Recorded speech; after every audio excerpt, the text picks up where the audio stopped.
The presence of evil, pain, and suffering in our world is the most persistent argument raised against the belief in God. Bye. Usually it goes something like this.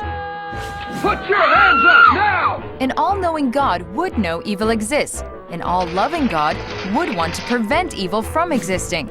An all-powerful God could prevent evil from existing. Come here, But here. evil does exist.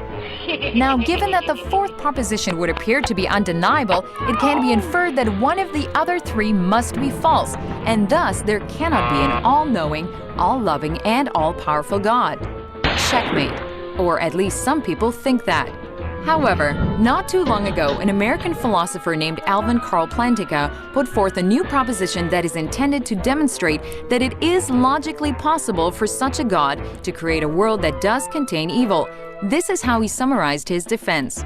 A world containing creatures who are significantly free and freely perform more good than evil actions is more valuable, all else being equal, than a world containing no free creatures at all. Now, God can create free creatures, but He can't cause or determine them to do only what is right. For if He does so, then they aren't significantly free after all. They do not do what is right freely. To create creatures capable of moral good, therefore, He must create creatures capable of moral evil. And He can give these creatures the freedom to perform evil and at the same time prevent them from doing so.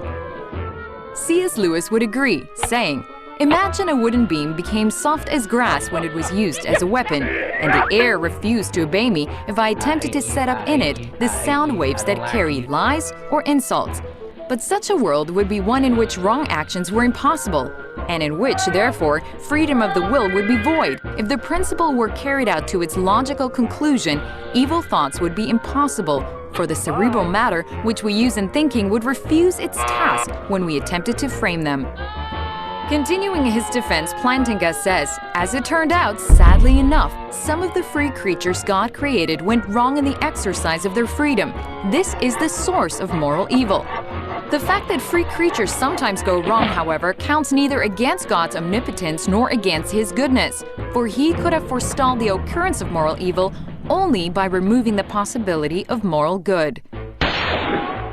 So, even though God is all-powerful, it is possible that it was not in His power to create a world containing moral good, but no moral evil. Therefore, there is no logical inconsistency involved when God, although wholly good, creates a world of free creatures who chose to do evil.